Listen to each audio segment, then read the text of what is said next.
Funding for this program is provided by the National Institute of Justice.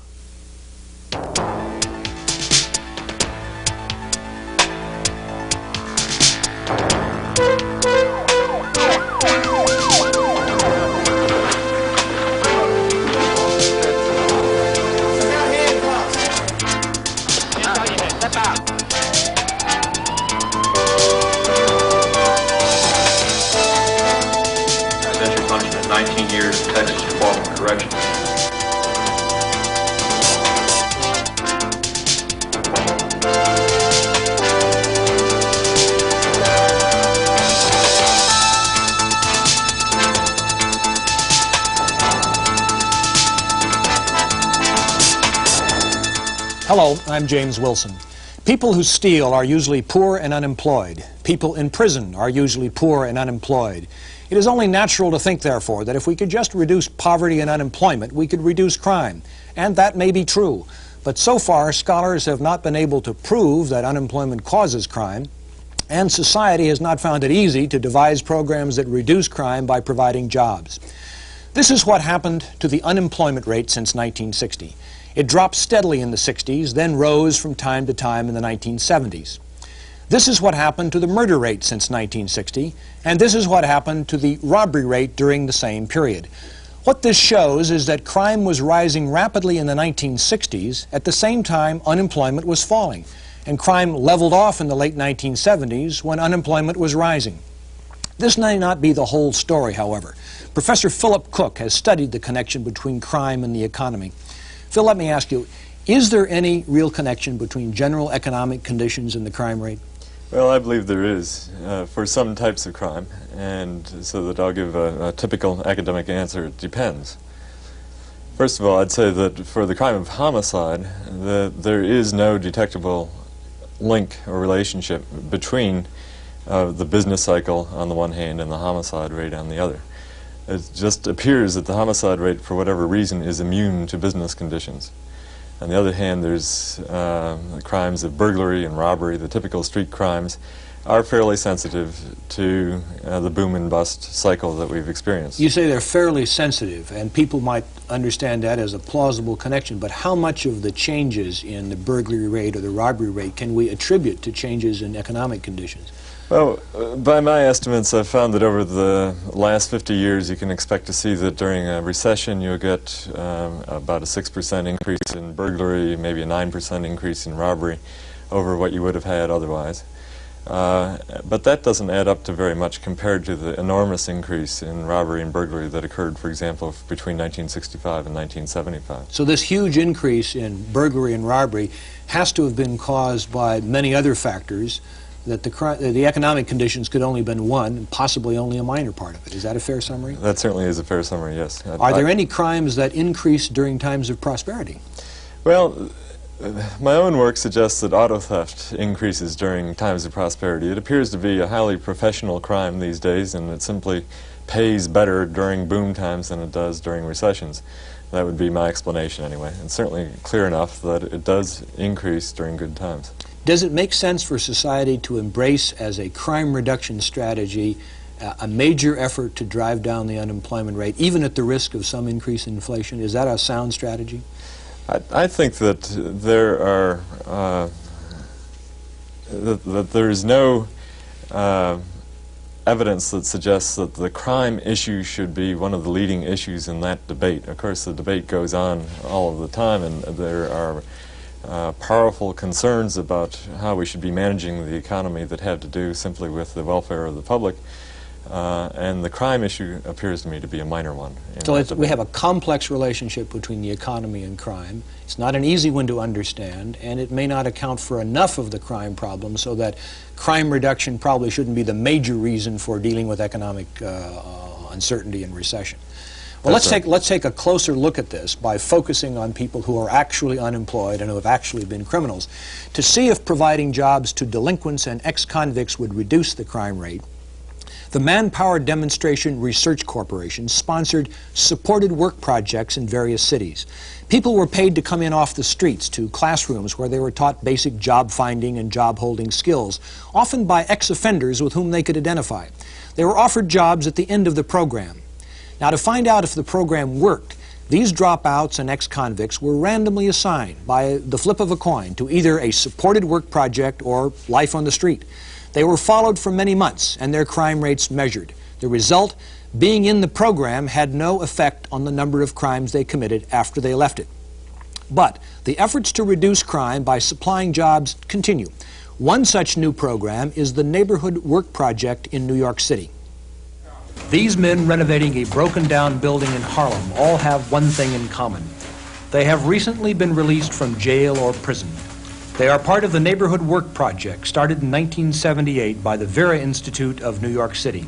We try to teach them work skills, and while we are teaching them work skills, we also giving them a job, something to do to keep them from going back through that revolving door. It gives you a chance to get up, to learn to get up, to learn to be obligated to certain things, and this is what the program is basically about. Through contracts with the City of New York, the Neighborhood Work Project supports itself by renovating abandoned buildings that will shelter the homeless. Over the last 6 years, 9,000 ex-convicts have renovated an average of 80 apartments a month in New York. The ex-offender must sign up for the program within 30 days after leaving prison. The men are then paid at the end of each day's work to provide immediate income. You're not only, getting a little money, but you're learning trades. And it's definitely a correlation between not having a job and going to jail. Because if I would have had some kind, something that, like I said, something that say, here, well, you can get started in this, and see where you go from there, I probably wouldn't have wound up in jail myself. There is a sister program in the Neighborhood Work Project. It's called Life Skills. It teaches ex-offenders how to fill out job applications and handle job interviews. Life Skills also provides counseling and job placement for the ex-offender. Tell me a little bit about some of your abilities. Very reliable, conscientious, dependable. Participants in Life Skills go through mock interviews that are videotaped and then analyzed by the group. They tell you what you did right, what you did wrong, so that when the time comes that you do go out on an actual interview, you have confidence in yourself. The two programs work in tandem, and we think are both necessary kind of efforts to help the majority of ex-offenders who come out without very good connections to the employment market, without skills, without a lot of education, to make it. So we serve as that connecting point back to the real world. If I wasn't here, I would probably be on the corner somewhere scheming of how to make some money. I went out on 2 interviews. They arranged 2 interviews for me, and the second one, I got it. So, pretty happy about that. Here to discuss these issues are 2 people deeply involved in designing and running these programs. John McDonald, president of the Impact Services Corporation in Philadelphia, and Michael Smith, director of the Vera Institute of Justice in New York City. Mike, you've been connected with these programs for many, many years, supported work, neighborhood work projects. What, in your estimation, is the reason we all were so disappointed with the results of the effect of supported work on reducing the crime rate? I think the principal reason was that the supported work programs, most of them at any rate, had no effect on the labor market status of the people who went through them. So to the extent that we were hoping for crime effects that were a consequence of people getting into the labor market, we failed to get them in the labor market, and shouldn't be surprised that their crime behavior, as evidenced by arrest rates, wasn't changed. Now, you said they didn't get into the labor market. Most of them, as I recall, were offered jobs, or jobs were available to them while they were in the program, right, or shortly thereafter. But you're saying that there was no long-term effect on their participation in the job market. Right. And why did that happen? Why weren't we able to get them into the job market? Well, it's interesting. We did have labor market effects and crime effects on some other populations. The ex-addict population, for example, both in the original Wildcat experiment in the early 70s and in the MDRC studies, were both had improved labor market status and reduced arrest rates. The reasons why the ex-offenders didn't do well, I think, is in part because the notion of how to get ex-offenders into the labor market and keep them there was too primitive. It clearly helped some people, but not enough, and not very many. It was the wrong kind of program for them. What kind of lessons have you learned from supported work that you're trying to apply in new programs like the Neighborhood Work Project? Well, take the Neighborhood Work Project first. The Neighborhood Work Project is a very straightforward, very much simpler effort at delivering immediate, legitimate income to people whose past behavior indicates theft and risky theft under conditions of economic stress, and to deliver it to them at a point of very great economic stress. Immediately after release from state prison, a fellow's got $40 minus the cost of a bus ticket. If he's released from city jail, he has $1.80. For people in that group who will make the choice, if they're given it, of a day's pay for a day's work rather than a corner hustle, it seems rather important to provide that immediate entry point. We only give people 75 days work. This group has got to make it on their own. There are no supports in that program.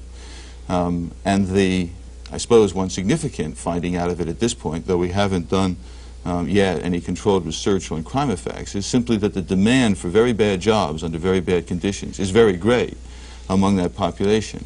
There clearly is, however, a very large group of people coming out of prison who don't make that choice for a tough job and low pay. So why do you suppose they don't make the choice? What distinguishes the people who enter the project as a way of having a job after prison from those people who say, no, I don't want to do that, I want to do something else? Well, to peer behind the motivation of the people making the choices is beyond me. I don't know the answer to that question. I'm now conducting some ethnographic research to do precisely that, or to try to do that. We can speculate about it, and it seems to me that in part it evidences, at least with respect to those who are making the choice we want them to make, some success of our deterrent attempts. I mean, the risks and the high risks and the relatively low rewards of crime, when compared to at least relatively more mature speculations about what might be possible through the labor market, have for those individuals led them to a choice of a legitimate income. Crime is becoming a little bit more risky Right. and costly on the street. Jobs through your program are a little bit more plentiful, so some people are making that switch. Sure, and not just through my program. I mean, there are those, after all, who come out of prison and get their own jobs and make the transition on their own, but not many, because the labor market's pretty tough under those conditions. Let's turn now to Philadelphia and the experiences of John McDonnell. John, you were involved in supported work, and you have your own program now. What, to you, were the major lessons of supported work? Why is it that we didn't succeed in that first effort to cut crime by providing job training? Well, I would just a guess that it was probably because of the population that we were dealing with. We were really trying to reach the most difficult to employ individuals. And unlike today, where most federal programs are geared toward creaming to a certain extent. Taking the easiest cases and giving them the programs. Exactly. The other major reason for the failure, I think, was that program operators like myself really weren't equipped.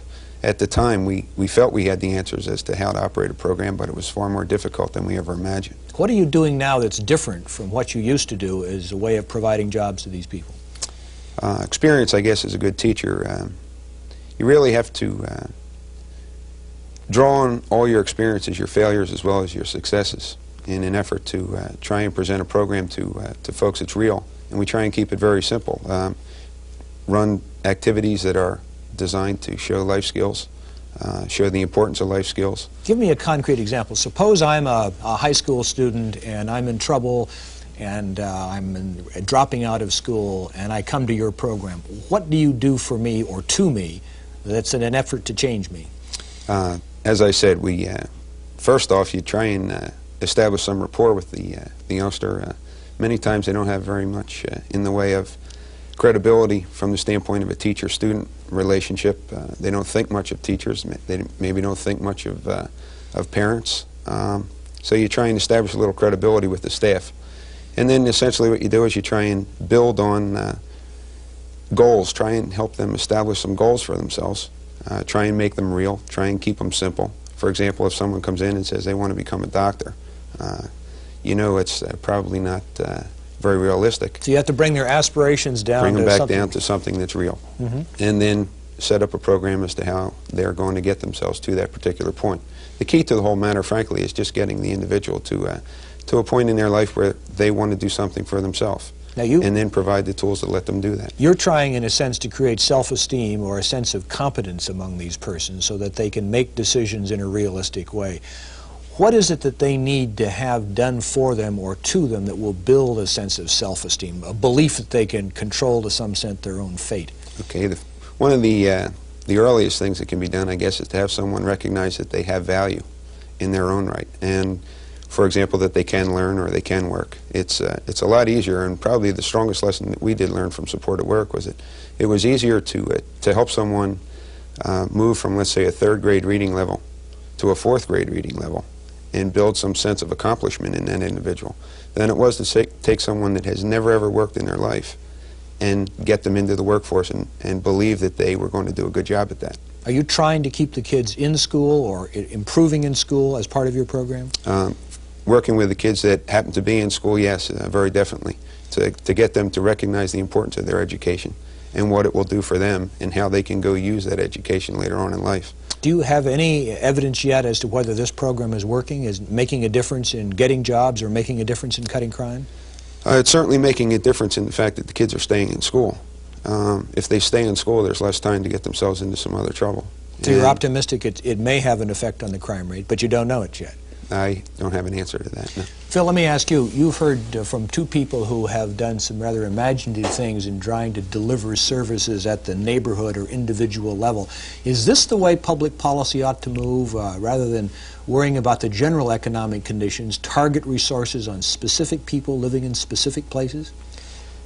Well, as I said before, I think that there's a lot of reasons to worry about general economic conditions, and the crime is a very minor issue compared to some of the other concerns that we have when we talk about economic stabilization and reducing unemployment. A program that is crime-oriented would be something of the sort that they're talking about. I think that makes a lot more sense. Is there a problem in creating special programs to help ex-offenders and delinquents and school dropouts get jobs when other people, perhaps of the same age, the same ethnicity, living in the same neighborhood, aren't involved in crime, aren't dropping out of school, trying to lead a straight life, and there aren't any programs to help them get jobs? Is that an equity problem? It's an equity problem if those jobs are too attractive. I think that you have a real problem with that, and if there really aren't similar programs available to people who have not just gotten out of prison. I think it comes down to a question about what the wage rate is. And if Mike is paying these guys the minimum wage, I don't have any problem with it from an equity point of view. Mike, what are you paying these men? Paying the minimum wage, and we don't let them work more than 4 days a week because it's a casual labor transitional spot for people with the motivation to make it but without the tools that John was talking about. But there's another point too. I mean, it seems to me that this program like the Neighborhood Work Project, although it works on the development of what are essentially economic resources in the neighborhood level, is, after all, essentially a commercial enterprise. I mean, we did was to say the labor market lacks employers for casual basis of people under this condition, and in social policy terms, their employment is very important from a crime control point of view. So we set up a company that in commercial terms employs them. And in that sense, I think it perhaps doesn't present in quite the same way a government-financed employment program for a targeted population. You're creating a special kind of employer who's looking for casual laborers to do building renovations. Right. Are these jobs that other people don't want? What are the trade unions in New York City? The trade unions aren't much interested because of the wage rates and because of the conditions. I mean, cleaning agents heating oil out of the basement of an abandoned building in the middle of July is not the kind of work for which the trade unions are clamoring. But it's work that needs to be done, and someone will pay minimum wage for it. But in any event, as a private employer employing a workforce, seems to me under those conditions, it's not to say that there aren't other people needing work, but to develop techniques of employing and delivering legitimate income to a highly criminal group of people under conditions of stress, a sensible thing for private employers to do, if they care to, we care to. It would be rather different, I think, if we were talking about massive income subsidies and targeting a criminal class rather than a non-criminal class for receipt of them. I understand. Now, you say you're running a commercial enterprise. Are you trying to make a profit or break even? Break Is this even. to be self-financing? It should be self-financing. It's not subsidized now. It hasn't been since it started. Who pays for the renovations? There are almost all of them state and city agencies with responsibility for real estate. So that, for example, tax foreclosures has made the city of New York the landlord of enormous numbers of abandoned buildings. At the same time, it has a rising homeless population. It needs lots of scattered, unskilled labor to produce habitable accommodation in those facilities. That's hard to get on the open market. What we did essentially was to fill a vacuum, an opening in the supply of labor. Why does the vacuum exist? If this makes sense, hiring at the minimum wage casual laborers to rehabilitate abandoned buildings that nobody else wants to touch, why is it that you have to have a non-profit voluntary association like the Vera Institute do it? Why doesn't some commercial developer come in and say, I'm going to do it? It's, I think, uneconomic for commercial developers, and without trying to I mean, we did it in a rather imaginative way to make it economic for us. I mean, we used an awful lot of computer assistance, for example, to schedule people to work sites different parts of a day to make it possible on the per diem mandate rates that city and state agencies will pay for unskilled labor to meet our costs. That represented a substantial investment on our part. We took the risk of the investment because we cared about the product. But there are very few commercial employers who would be prepared to field 300 workers a day at 20 different sites to change every day at the minimum wage. Let me ask John McDonnell about whether this approach that Mike has been talking about makes sense in your city. Can you imagine creating a program like this to rehabilitate abandoned buildings in Philadelphia, or do you have totally different problems there? I think it would vary from city to city. In Philadelphia, you know, a lot of times when you're talking housing, rehabilitation of housing, there are a number of nonprofits that are involved in this particular endeavor. Impact, for one, had been involved from the time we've been interested in supported work, so that we work rather diligently in that particular area. I think the unions would accept small companies doing work as was presented that they're not really interested in doing. I don't think if you wanted to go ahead and put up a section of tract houses on an abandoned lot that you have much success. I understand that. Now, who pays for your programs? Impact Services Corporation. Everything that we do is on a fee-for-service basis. Sometimes we compete in the regular marketplace for work. In other cases, we run a profit-making business. Give me an example of your profit-making business. We just recently purchased a screw machine operation that's been in business for a little over 25 years, has an extensive customer list, and actually it's a profit-making subsidiary of our concern. And we will go out and compete for all available work. You will compete with work, and do you get any complaints from any of your competitors who say, hey, look, this guy McDonald is coming in here, he's undercutting us, he's using kids, he's paying minimum wage, he's not making a profit? That's not the case. It's a totally unsubsidized operation.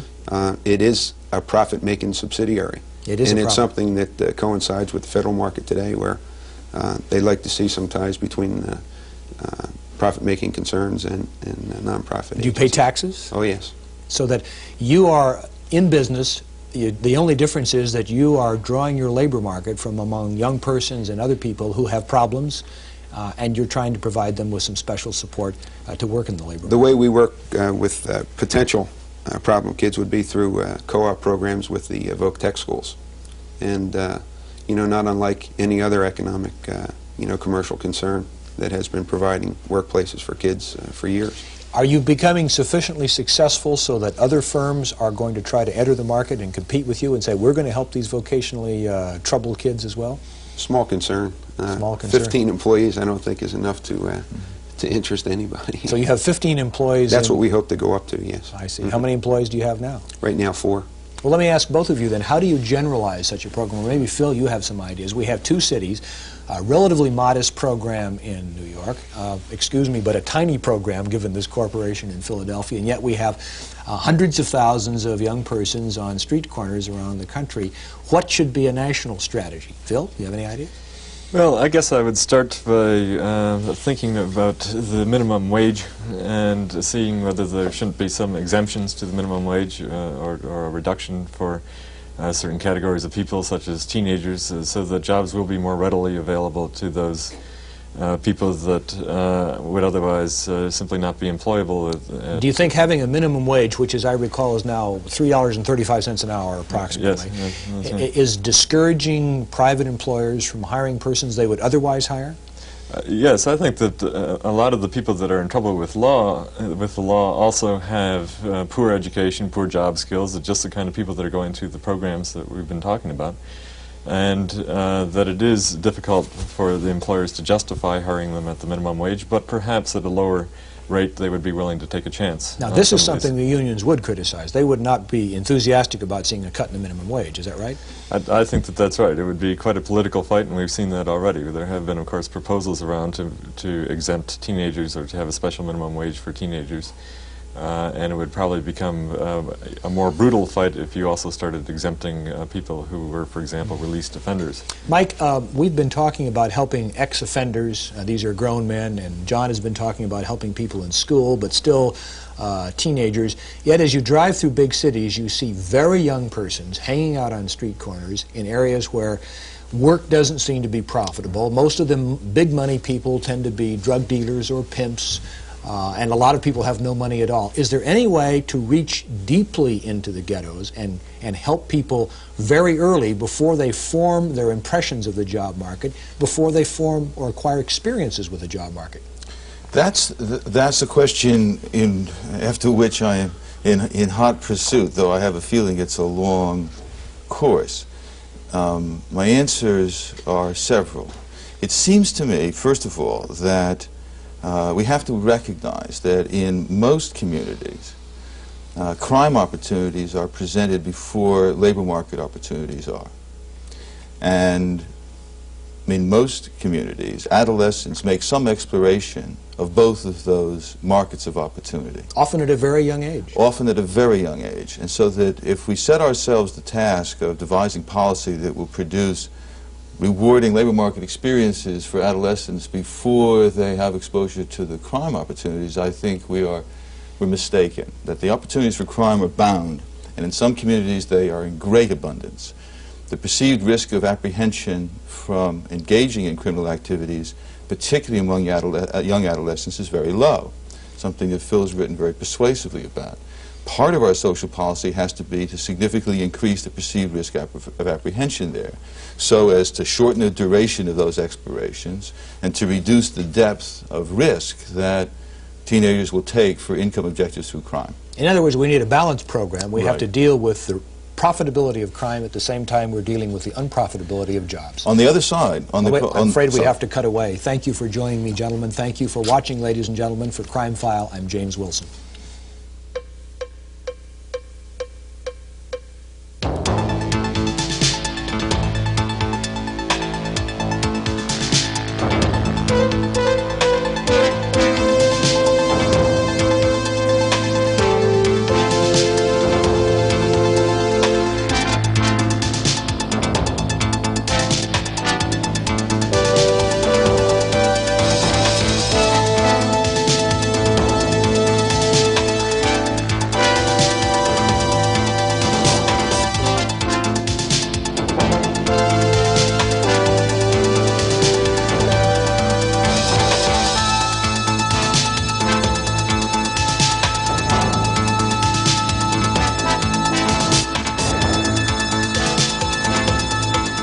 Funding for this program was provided by the National Institute of Justice. This program was produced by the Police Foundation, which is solely responsible for its content.